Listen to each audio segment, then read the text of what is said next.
Yeah. Yep. Yeah. All right, guys, we should be live. We've got a few minutes here before we start, so we're going to make sure everything's working. So if you are in the chat, which I should get it to show up now, let me know if this is working. Regular, small.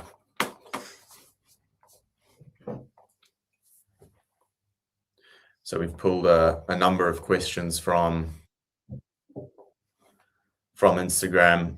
I'm actually answering to a YouTube comment as well right at the start on my last video on the theology of labor, and pulled some good ones from the past Instagram Q&As. But yeah, really, I think needed to dedicate some proper time to these questions and actually sort of giving you guys thorough answers. So that's what we'll be doing today. Got a bit of a Frankenstein setup as well, but yeah, looks like it's all working. So if you're here, let me know. Let me know, write in the comments, and we'll get started in a few minutes. Yeah, I should probably introduce you, Lockie. Do you want to give a wee intro?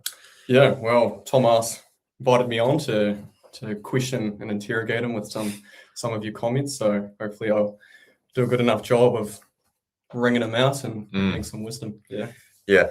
So Lockie is the co-host, also a co-worker, but he's actually studying theology at the moment, second year. Yeah. So I'm a student of theology at the moment. So hopefully I can butt in when I can. But yeah, mostly pretty much working on the farm at the moment and spending most days bringing into the theology, and hopefully that'll come with some value.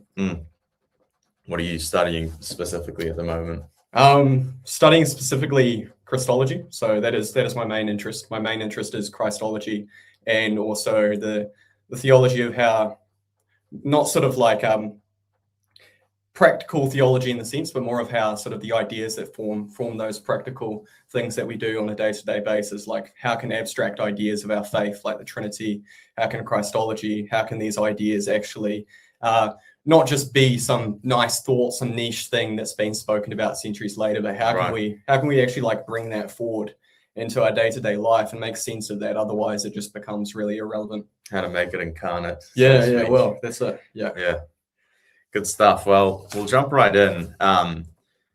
This was actually a comment. So the last video I did was, I wouldn't say it was like mind-blowingly theological, but it was a bit heavier on the theory, like around Catholic social teaching and how that applies to work. And I think perhaps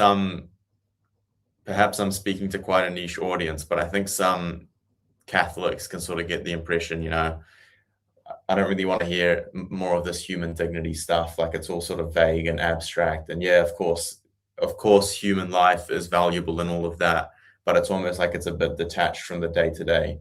And I think that was what this commenter, Robert, was basically saying, because I was giving a quite idealistic view of work and how it is meant to, how it functions in bringing forth the best out of you, how it's a type of stewardship. It's a vocation that God gave at Eden and continues today. And it's very easy to talk about that stuff behind the camera, but people are working some pretty crappy jobs in their day-to-day, and it can be quite difficult to connect this view, or the view that I outlined about the dignity of labor, which is what it was about, and me being tired and overworked for a boss that doesn't care for me, earning minimum wage. And I can definitely empathize with that. So I want to read the comment and break that down a bit. So this is what this guy is saying. I'm not aware of his faith background. So, earthly work is in no way a condition to get into heaven or anything. It's a function so you can eat, because we have bred ourselves into a position I can no longer hunt. I work mostly to have myself ripped off of my money by evil-minded people who use that money for most insane wrongs, which I'm forced to contribute to. There really isn't much else to it, frankly. The old Pope just wants slaves like all the rest. If anyone is telling you laboring is a value, they are part of the system and benefiting massive by your labor, nothing more and nothing less. Work as little as you possibly can and enjoy the rest. meaning from work is sinful for the most part, and its value is wrapped up in material gain, not goodness or outcome for most people. It's a pretty grim view. I think it's kind of Marxist a little bit in the sense that it's like, well, any function of economy or productivity has to be evil. It has to be coming out of a spirit of oppression. There can't be anything good about it.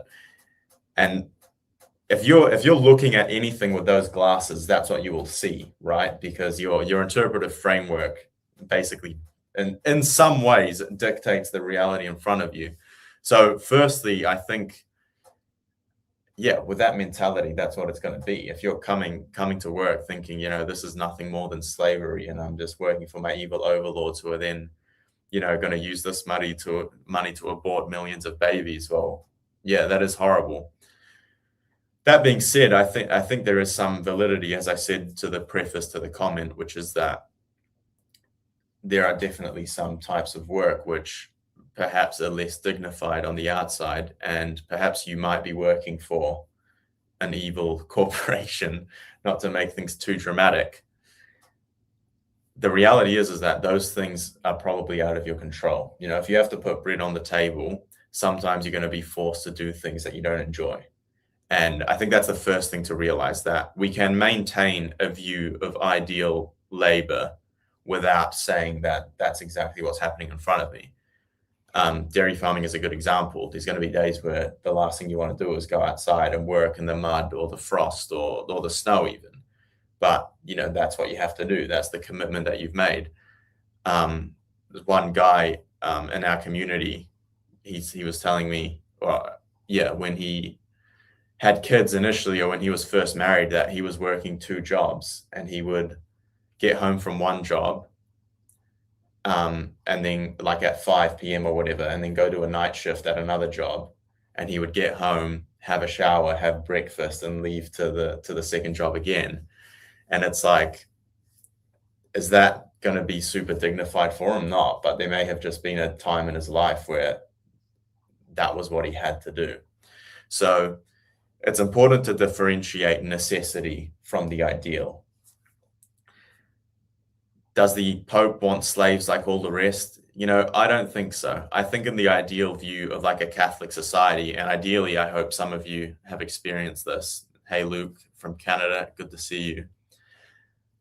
I would hope that you can have some experience of perhaps a smaller business that cares about you. Although I have seen examples of like bigger corporations and businesses that, take an active interest in the employee. But there's, again, a lot of these factors are uncontrollable, but you need to go into work with the mentality that you're cultivating your talents, that you're being sanctified by the work in front of you. You need to go into it with charity and being Christ to other people. And that will take your situation from worse to better, definitely.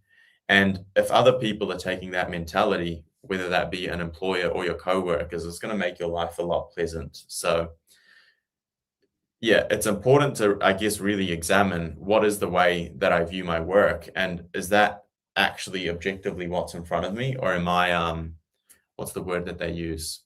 Am I projecting this stuff onto it? Am I projecting this onto the situation? So that would be my thoughts on that.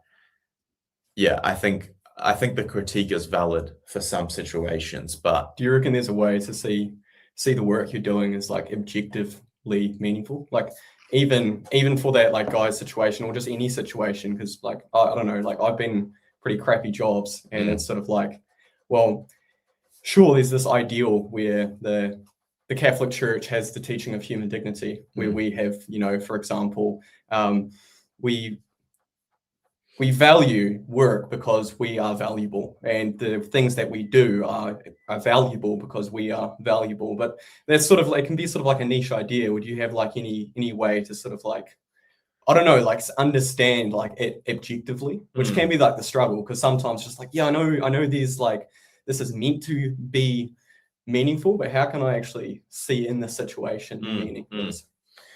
Yeah, I think it's I was reading a meditation on supernatural prudence today, and how human prudence is kind of limited to to time and place, right? But supernatural prudence, or the light of faith put basically, gives you an eternal vision. So you have to, again, it's difficult to put into practice, right? But you have to be able to see the eternal in the day-to-day. And not just the eternal, but the things that have eternal merit.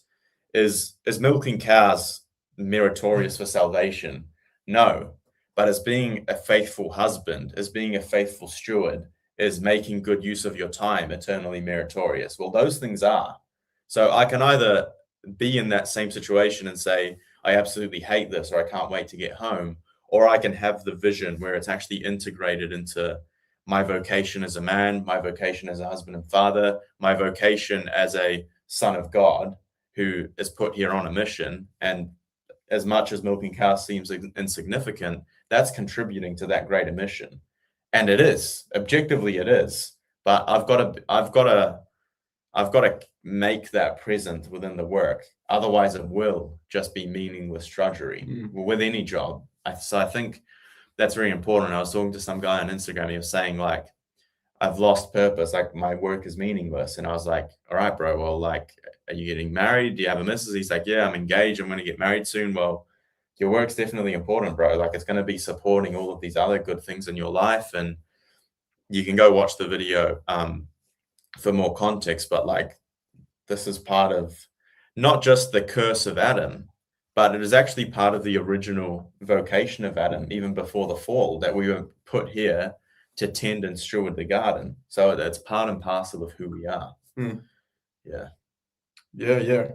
How would you sort of see like work and like you, because you say like it's meritorious and it's sort of it's not like contributing towards salvation or anything like that. Would you say, like, for example, when we go like milk the cows and stuff like that, is there any sort of reciprocity with, for example, what we're doing out there and then sort of what you're doing in the home with your wife and with your kid and things like that? Is there any like merit to the virtue of, let's say, obedience in the job that relates somewhat to what you're doing elsewhere? Yeah, absolutely. Well, that's the whole point of virtue. Like, you don't just switch virtue on and off. Like you become obedient, you become disciplined, you become faithful. So I think you have to practice that in every environment, whether you like it or not. So I don't know, what would be a good example? It's kind of what they tell kids in school, like, well, you want to practice your homework, so then when you actually go out and get a real job, you've kind of got the virtue of diligence. You want to practice obedience to your teachers in the same way that you practice obedience to your mum and dad. So 100%, I think that if you view virtue as just a habit, well, I want to practice the virtue of discipline, of obedience, of humility, of modesty, of all of those things.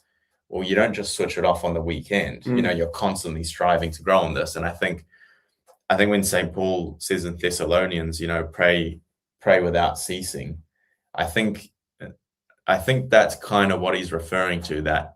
And St. Teresa of Lisieux said this as well, which is like, do everything with great love, or do the small things with great love, that every action can be sanctified. It's up to you to do it, but every action can be. Yeah. Oh, good. Yeah, I feel like too, like, and I think you'd probably agree, is like with that, like the virtues and all those sort of things being an act of small love, it relates back to sort of who we are as human beings. It's like, as you said, like literally we're placed, first ancestor was placed in the garden to cultivate and to work, and in a way he's a reflection of the entire world.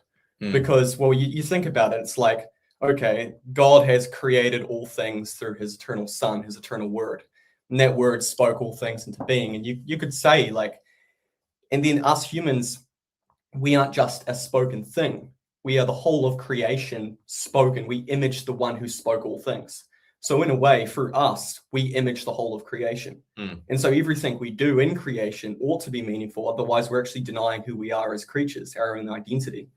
And it's just like, how do we recognize the intrinsic, our intrinsic nature as we don't just like force things, like coerce things onto the world, but we actually receive from the world. And then it's almost like Eucharist. It's almost like you commune with what you're doing, and in a way to lift it up as a sacrifice unto God that sort of lifts you up in human dignity.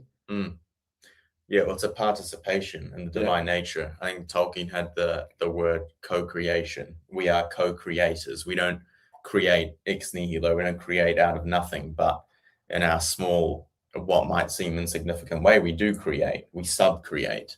And I think that is fundamentally what happens with work. And it is what happens, as you said, when we offer things on the altar during the Eucharist too. You know, our study, our work, our family. It's all a participation in that spoken word. Yeah. I feel like the direction of the question though is sort of more an attack. I don't know, like calling you, and as a Catholic, you probably wouldn't call the Pope an old Pope. So maybe in the sense it's sort of like a Protestant objection in the sense of like, okay, my understanding of work is like it's not what sort of merits, and sort of how would you like respond to that sort of view? It's like ultimately, you know, especially in New Zealand or just in Protestant like majority Western countries, and even sips into sort of the 100%. Catholic Church. It's like 100%. work is almost evil. Yeah. It's like what you do is that's what's achieving. It's already been done. But how can we see those things as both are done, but also an ongoing? Yeah, I think the comment comes out of what's the word?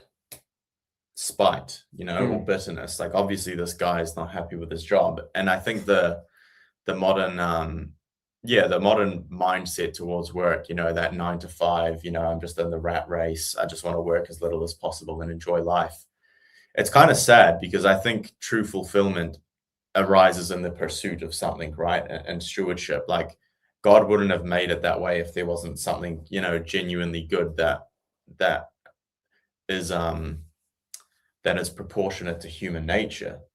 So I think to be truly fulfilled, and I think the most, you know, don't want to throw around the word happy, but you know, the most joyful and fulfilled people are people that are very passionate about their work because they see it as meaningful, right? They see, well, I'm actually here for a reason. This is my reason, and I'm now giving myself for this reason. And unfortunately, a lot of people don't view work that way. And you know, I can't tell you that. You have to realize that for yourself.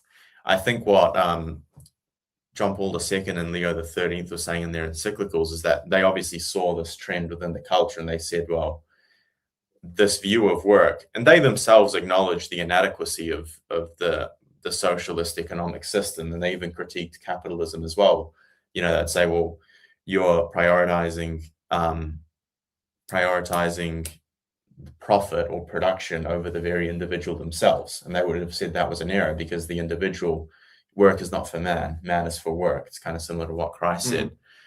So they themselves recognize that, but they're also not going to go and say, well, you know, which is what the socialists end up saying, is that, well, the work shouldn't be done, you know, it's just for the prisoners, as we saw in the gulags or whatever. You know, they have this just inhumane view of work. And what the church is trying to say, well, look, that extreme is bad, but work is not evil. And we know that for a fact from Revelation. So there's obviously a whole bunch of new variables with the Industrial Revolution and stuff. What is a true understanding of human dignity? How do we understand work as it relates to the human person and our spiritual vocation? And I think they answered that very clearly. Yeah. No, so good. I feel like too, like the dichotomy is precisely in suffering being con and something that's inflicted onto you, like in the sense that, you know, as you're working and things like that, ultimately the suffering of work is evident, and it's like, how is suffering obviously meaningful, right? And it's like it's an idea, is like, you know, Christ is the one who suffered for us. We ideally as Christians shouldn't need to suffer in what we do and stuff like that. And what we should like a job should ultimately be pleasurable. It should, like everything, like a good job is, you know, it's meant to be pleasurable, but maybe sort of unwrapping this false dichotomy of suffering as a con, as a net negative of No, that's very true. Well, people just see suffering as something to be avoided at all costs, which, yeah, you're right. There's a lot of sort of underlying assumptions, which I guess would make this view of work quite difficult. Yeah, I think we've thoroughly gone through that. Daughter of the Lord, in regards to work, I find this quote very comforting. Daily work, regularly and conscientiously performed, is a sure stepping stone to sanctity. That's right. Yeah. I think that's what all the saints would have said, and they did say, and they definitely exemplified that in their lives too. You know, just grinding every day for Christ. Yeah. That's what it was about. All right, shall we keep moving? Do you want to ask that next question? Advice for women when the men around them are selling or folding. Yeah, so this is a tricky one. I guess to explain the terms, selling out, folding is a reference to poker, you know, when you put your cards on the table and you don't play because obviously you're not confident in what you've got.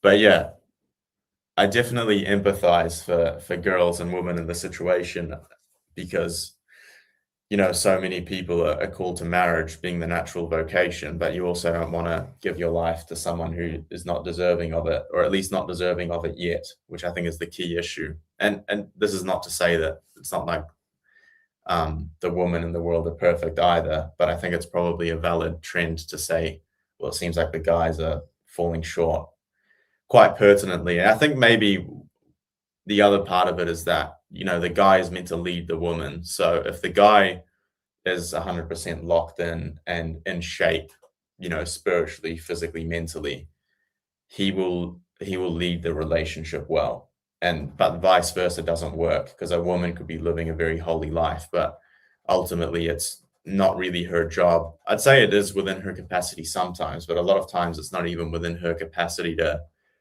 you know, drag the guy up. That's not her job.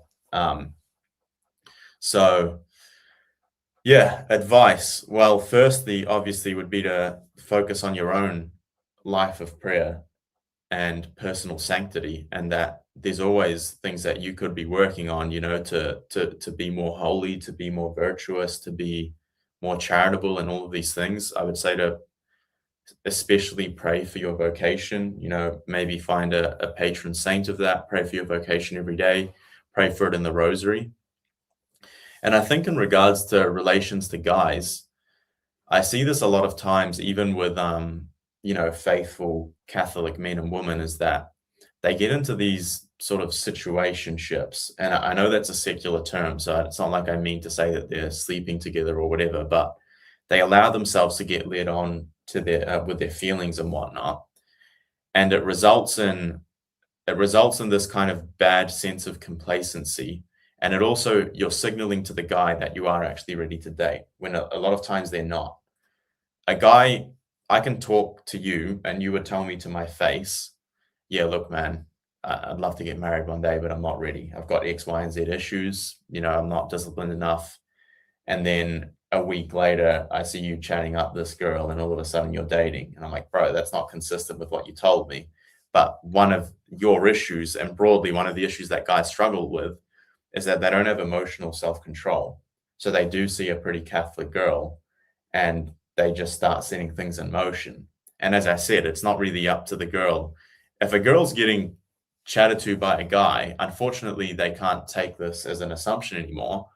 She would assume the guy has his life in order, or otherwise he shouldn't really be talking to her in that way, you know? Like, if I've got, you know, these addictions that I'm working through, I don't even pray every day, like I'm, you know, starting from ground zero, I should not be talking to a girl with the intention of dating, because dating is for the intention of marriage. And I'm at least 3 years away from that.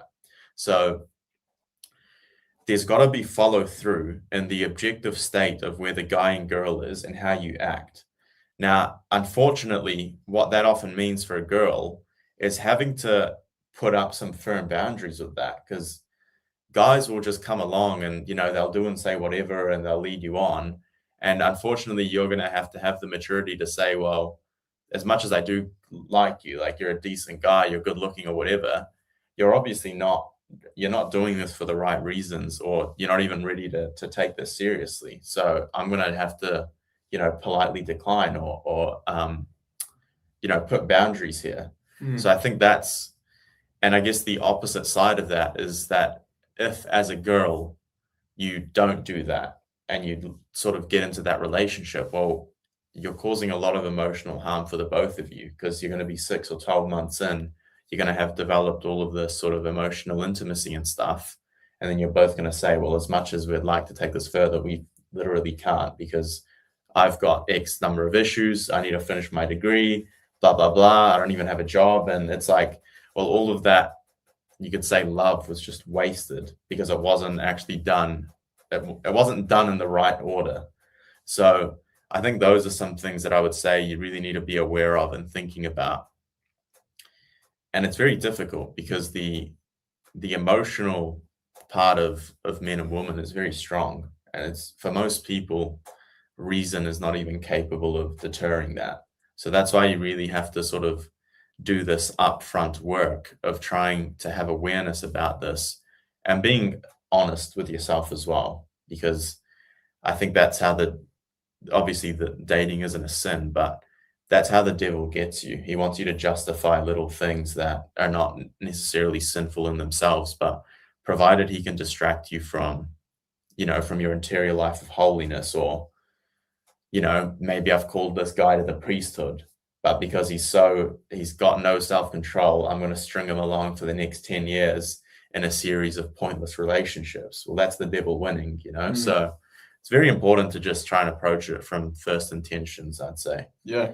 And what would you say, like, to also, because the question, I don't know, maybe it's directing to also at the idea of, look, I'm a girl who's trying to look for marriage. I'm trying to discern. I got my life in order. I've got my prayer life in tune. I got all these sort of areas that are on point, and I'm looking around for a partner, and I just can't see him because all the guys around me are folding. They're falling over. It's like, what do I do? Because I want to get married. It's like I want to get married soon. It's, what do I do with this situation that I'm in? Like, how do I sort of settle for the worst, or settle for the next best, or how do I sort of like hold myself accountable for my own life, which she's probably doing, and then also yet come to it and say, okay, well, I'm just not seeing that in the guys I'm meeting.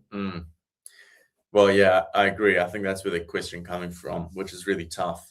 Definitely don't lower your standards. And I think that ties back into what I said before. Like, and it's the same with a guy. Like, let's say as a guy, you're looking for a girl and you're like, man, I've taken all these girls on dates, but they're just not up to scratch. Well, don't just go and get into a relationship with a girl who doesn't meet your standards, because let's say you do get to do you mind switching that heater off? It's a bit warm. Like, let's say you get to the altar of your marriage, and it's with a girl that doesn't, fully align with your values or whatever. Those problems and differences are only going to get amplified when you go into marriage and you start having kids together, because then it's like, oh, well, this is how I want to raise my kids, or like, well, this is how I live my prayer life, and you're not living that at all. We're not equally yoked, as St. Paul says. So as difficult as it is, and as tempted as you might be to say, well, look, this girl ticks some of the boxes, or this guy's not too bad, think twice before doing that, because you're going to get yourself into more trouble than you realize. Let's say you are in that situation, you're like, man, there's nothing decent around me. There's no decent guys. I'd say if you can, maybe try go to some places where those guys are more likely to be, as cringe as they can sometimes be, go to young adults groups or go on a pilgrimage. I met my wife at a pilgrimage in Australia. But yeah, just keep not necessarily putting yourself out there, but don't be a recluse, stay connected with people, hang out in groups and stuff like that. And it might lead to nothing, but it's God's will. God will bring the right person to you when you're ready, provided that you're praying and you're doing everything right on your end. Seek ye first the kingdom of God and his righteousness, and all of these things will be added unto you. And maybe it is God's will, for your sanctification, that you don't find a spouse. So yeah, as dismal as that outlook might be, that's sort of you have to view it with the light of faith. Become a nun. Yeah. Next question. Do you think too much training could be wasting intellectual talents, and how much is too much?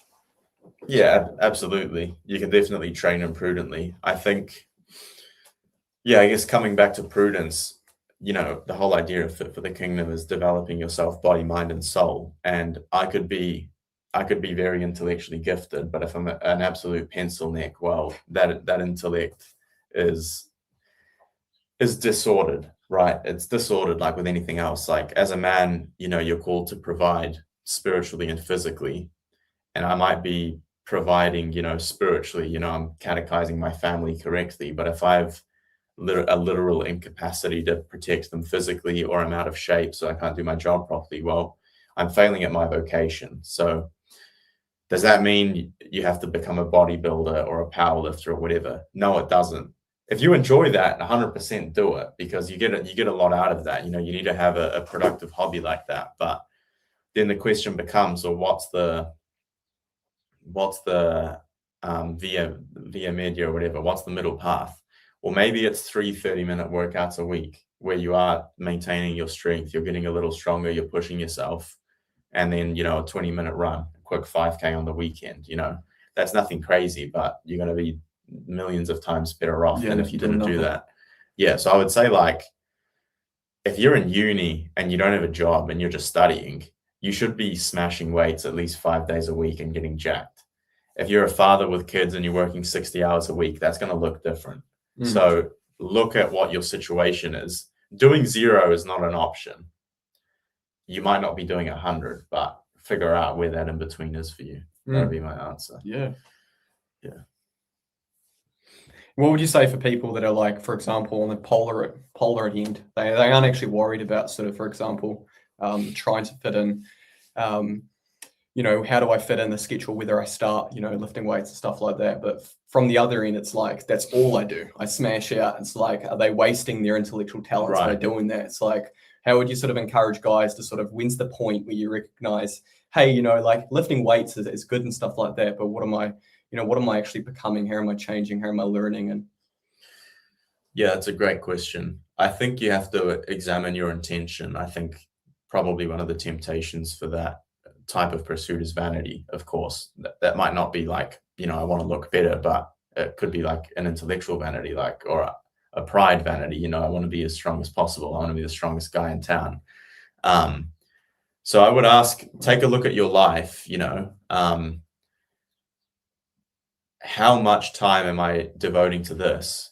And how much time am I devoting to prayer? How much time am I devoting to acts of service? Like, if you're spending 2 hours a day in the gym and you're only praying for 15 minutes a day, there's probably a bit of a disorder there. If you're spending 2 hours a day with the gym, but you're not spending any time with family, or not, you know, not taking care of the people around you, well, then that's also a disorder. So I think it's like, people should do this. You should look at the hours of the day and do like a bit of a time analysis. How much time am I actually spending on each thing? Well, I'm spending 8 hours at work, spending sort of 2 hours, you know, eating and showering and whatever.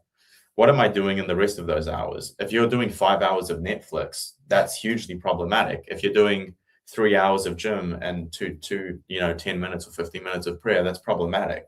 So actually just come at it and think, well, ideally, how much would I like to pray every day? Well, okay, I want to get 30 minutes, or I want to get 20 minutes plus scripture, something like that. All right, sweet. Then working backwards from there, I also want to do 30 minutes of personal reading or self-development reading. All right, sweet. We'll slot that in. I want to spend 30 minutes a week, you know, with family, or I'm going to call a mate at that time. And there you've actually sort of balanced it out a bit. But yeah, it is problematic. I don't necessarily know if I'd say it's like wasting intellectual talent. You know, I think like when I was your age, I probably was training like an hour and a half a day. What I had to do in that scenario was not necessarily cut down my training, but I started training in the morning, because I realized if I left it in the evening, I actually didn't have time to sort of do anything else. So yeah, just approach it from the standpoint of prudence and right order. You know, what should my life look like? And then that should map onto how you use your time. Yeah. How do you balance working hard and spending time with your family? Yeah, we'll get to your question soon. Roaming to Rome, I think it's Dean, if I'm not mistaken, or Tony. Yeah, I guess that's sort of what I answered in the last question, to be honest. Like, I guess a rule that I've had to implement, and I won't say that I'm perfect, because sometimes there's other things that come up, but trying to finish working or get off my computer by 5 or 6 p.m. So there's no limit to how early you can start, but the evening is kind of the only time when there's no other commitment. So for me, it was like, well, as best as I can, and I'm still getting better with that, I should try and keep that time sacred for my wife and son now. Again, it's not always going to be perfect, but as best as I can, I don't want to have to be finishing last minute jobs or replying to emails or doing stuff on my laptop where I'm not present at all. So that's been one thing that I've had to do. And I think also, like, right now we're sort of working 7 days a week on the farm. So it's also understanding that there's seasons in life. And I think that's important for a lot of guys to realize, is that probably when I'm 40, I probably will only be working 5 days a week, and it'll be a lot cruisier. I won't be pushing myself as hard. But as a young guy in his 20s, it's not necessarily going to be the epitome of balance. You're trying to save money. You might be trying to buy a house. You're working on a side hustle or whatever in addition to your full-time job. Are you going to get, these 3 hours of peaceful walking in the garden, with the birds chirping?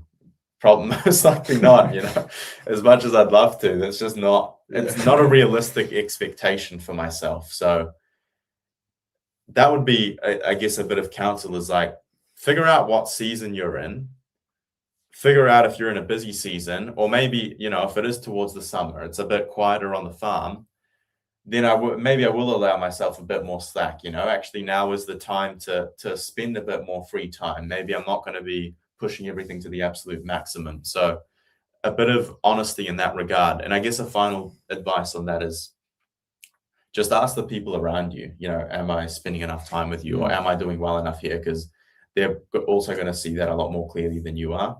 You might be thinking, oh, my business is going great or whatever, I'm making all of this progress. And then you might tap your mate on the shoulder and he's like, I haven't seen you for months. Like, you're working 14 hours a day. Like, you've got to pull your head off your laptop. Like, it's super unhealthy. And you may simply not have realized that. So yeah, that'll be another counsel. I've got a question from Dean. Struggling with addiction at the moment, smoking, in the middle of my 3rd attempt of quitting. Any advice? Okay, well, I've never been addicted to smoking. I do enjoy smoking, haven't smoked heaps of pipes, but a tasteful cigar or cigarette when the occasion calls for it. I would say a lot of times these kinds of addictions are more behavioral than the actual substance itself. So it might be the case that, you're dealing with stress or anxiety, and the cigarette is just a coping mechanism for that. So I would say, don't even focus on the smoking itself, but maybe look at other areas of your life. Am I taking my fitness seriously? Am I working on my spiritual life? When I'm at work, in regards to stress and anxiety, what am I doing to sort of try and maintain my peace of mind within that? Are you going for a walk at lunchtime, get some sunlight? What's your nutrition like? A lot of people don't realize, but if you're constantly eating these hyper processed foods, or you're hitting all of this processed sugar, that makes your brain more prone to addiction, because you're accustoming yourself to these spikes of glucose, these spikes of dopamine, and that behavior will manifest, with lust. It'll manifest with gluttony. It'll manifest with entertainment and doom scrolling. So all of these little things that you might think are disconnected are actually very important. So that would be my first question. How are the other domains of your life going? Lock them down as much as you can, and then maybe you need to try wean yourself off a bit from there. But I don't know, even if I had, cigarettes floating around everywhere, I don't even have that much time to smoke. Like, if I made the time to smoke, I would, but like, I'm busy enough that just the demands of my daily life, my training, spending time with family, I don't really give a habit like that any space. It's the same with social media. Like, are there times where I scroll for a couple minutes? Yeah, but even if I wanted to scroll for an hour, or even if I wanted to watch like a movie during the week, I couldn't. Yeah, because I just don't have time. So yeah, do a bit of an audit, and do just sort of a bit of a what do they call it? Like a bit of a review. Where am I right now? Where's my time going? Where are my weak areas? And yeah, do a bit of a plan of attack, I think, from there. It's good, yeah. Sweet. We're doing 39 minutes. We'll crank out a few more.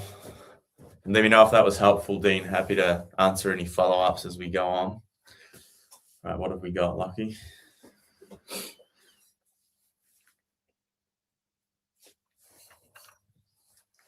What are the signs of being lukewarm, and how do you stop being lukewarm? Sort of like an assessment question of like,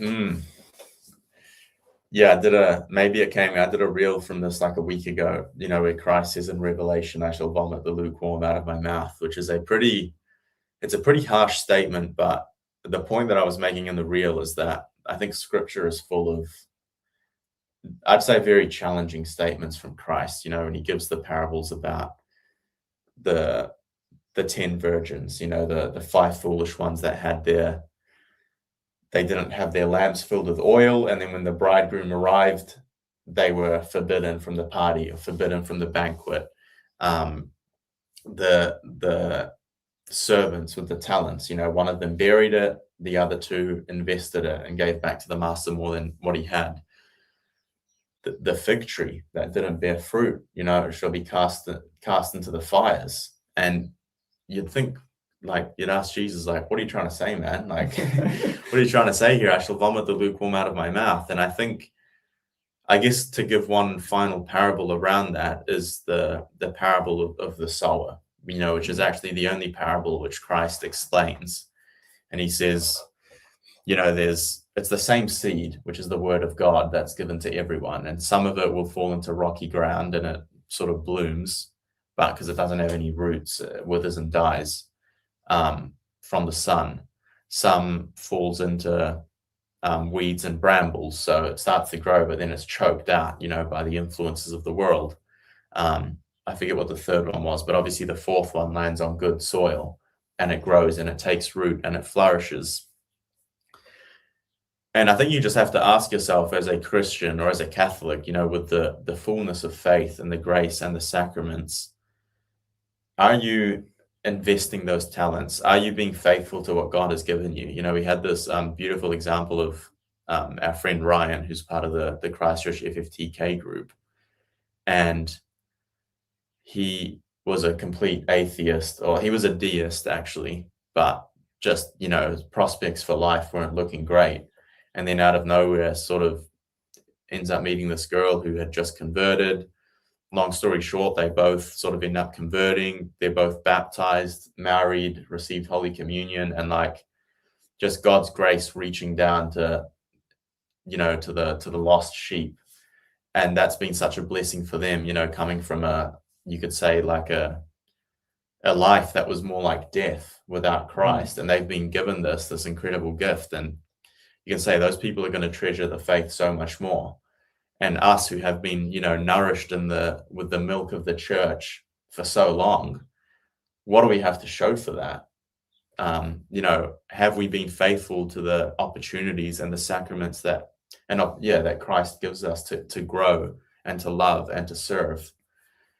And that doesn't have to go too deep. You can answer that purely physically, like even just coming back to the things that we were talking about before, like based on the privileges that you have, are you making use of that? Or are you just sort of stumbling along, managing or whatever? Like a lot of times it is just a lack of effort, a lukewarmness on your part, that you're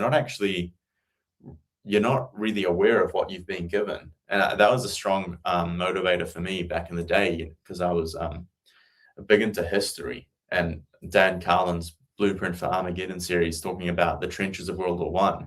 It's like these guys that are our age, they're going and, getting mown down by machine guns, the last years of their life, literally living in probably the closest thing to hell that we have here on earth. And here I am, with the internet, with a gym in my garage, and,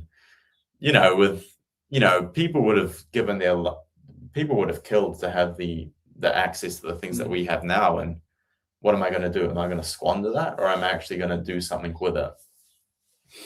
So yeah, I guess that's lukewarmness. 2 more specific bits. Prayer is the medicine of the soul. If you don't have a desire for prayer, if you feel that you're lukewarm, you need to pray more, because prayer, you can't fix that without prayer. Prayer is the thing that fixes that. So yeah, pray more, spend time in front of the Blessed Sacrament, frequent the sacraments, confession, Holy Communion, as often as you can. And a book recommendation, if you want to grab it there, Lockie, it's that pile of 6.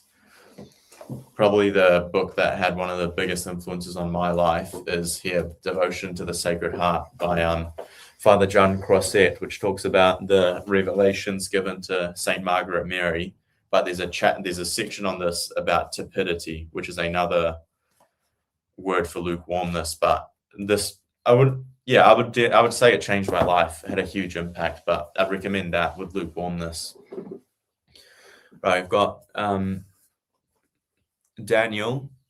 Hola, Che, ¿cómo estás?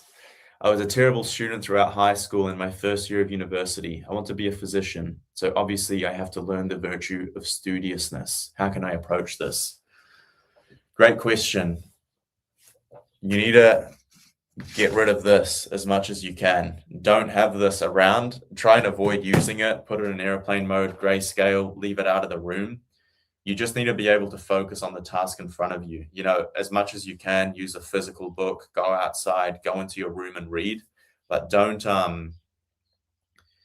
you just need to train your focus, and that's going to come with time. So I'd recommend, get rid of the phone, and then also use timers. So like, let's say you can only study for 20 minutes, and then you're like, my brain can't handle it.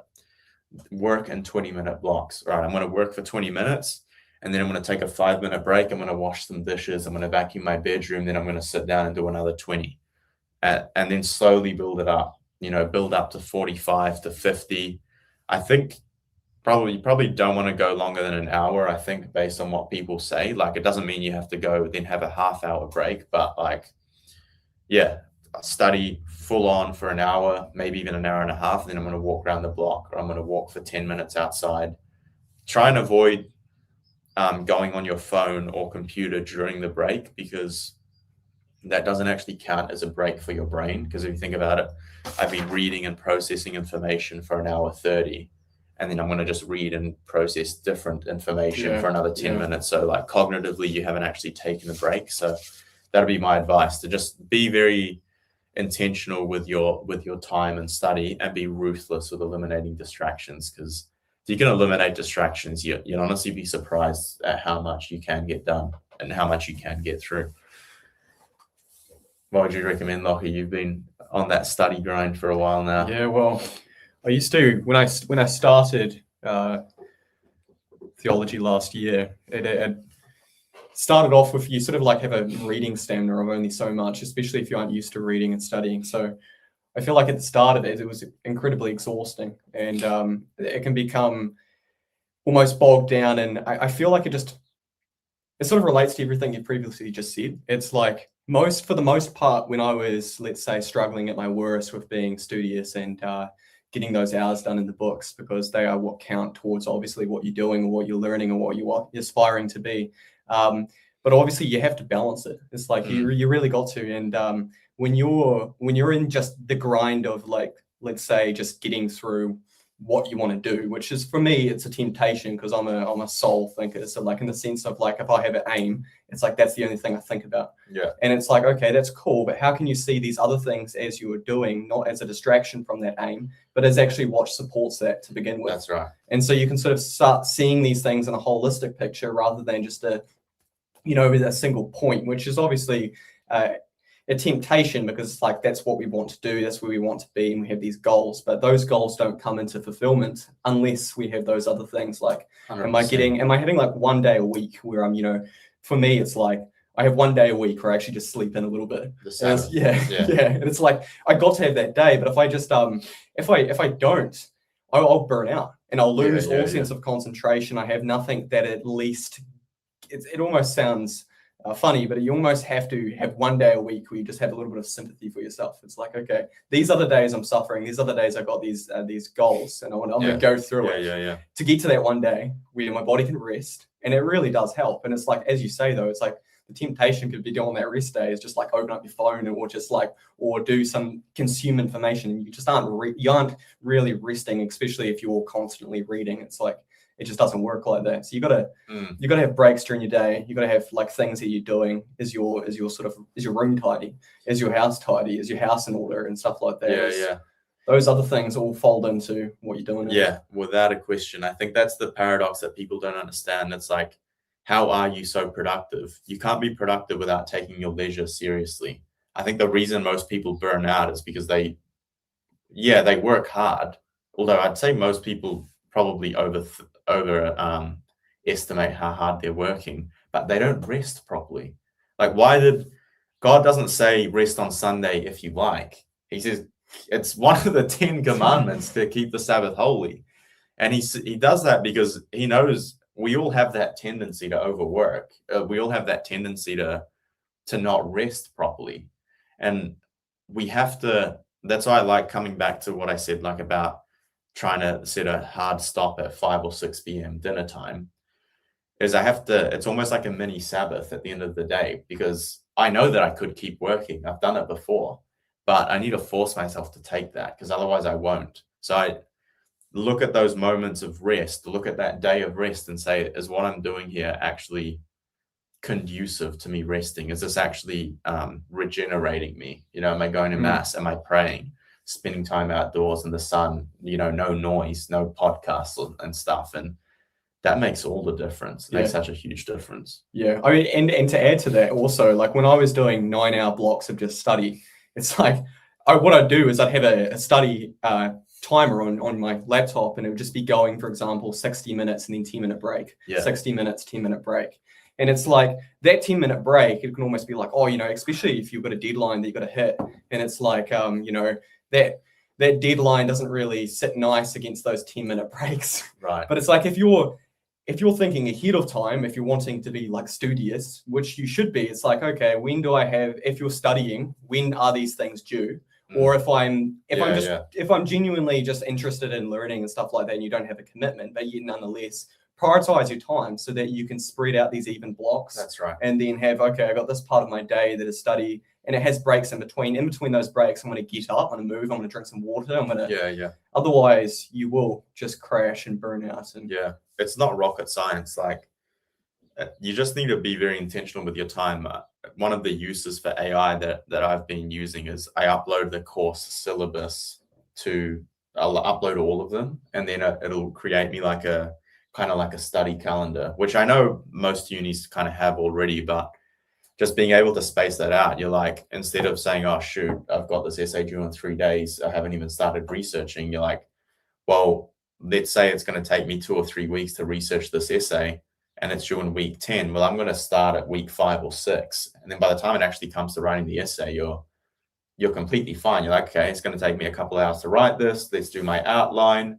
I'll do the main writing tomorrow. And something that someone else is pulling 2 all-nighters and, absolutely destroying themselves over, you haven't even blinked an eye at it, because you've spent 5 minutes in preparation looking ahead. So no, that's it. Like, I feel that's the trap. Like, when you're staying up late, because I've got to get this done, it's like, why don't you just flip that over and just say, let's get up early? And not only like, it just changes your whole mindset of how you're prioritizing things, because now you're actually seeing as sleep first. And then sure, you could sort of be, I only get like 5 to 6 hours a night. The doctors will say I'll probably die young, but it's like, like it is this idea where it's like, okay, it's not necessarily about how much you should be getting, like a good amount of sleep, a rough amount, like not something crazy, but you should also be, it's about also your mindset and your goals and those things that you're doing too. It's like, if you're doing all-nighters and there's no meaning to it, it's just because you have to, because you've got this assignment deadline due, it's like, there's no meaning that's going to carry you through. And I think it's like Viktor Frankl's idea on his book when he was in the Holocaust. It's like the people in the Holocaust that, for example, died the first, even the strongest. It's like these guys that died first were even the physically strongest. The reason why they died first is because they didn't have the meaning in what they were doing. Yeah. And the people who are like physically the weakest, it's like they had the most greatest strength in what they were doing because of the meaning. It's like when you're studying, it's like, okay, what am I doing this for? Yeah. What's not only the end, but how can I see every day as a participation in that end? That's right. I think there's also just no reason to do all-nighters. Like, it's so unhealthy, and like there's literally no point. Like, let me tell you guys now, like, modern day universities are not difficult or strenuous from a workload point of view. Like, you read about like the original medieval universities, like these guys would have days of holidays. They wouldn't have weeks or months of time off. They'd literally have like feast days, and like, but they'd be studying all year. Like, for example, like I'd have to find the reading, but I was talking about these universities in France. Like 1 year, they would read the entirety of Aristotle, just every single thing that Aristotle produced, and that would just be one of their classes for like 1 year, or maybe even half a year. But like, we're talking about these guys like literally every hour of the day, just head buried in a book, like modern day university.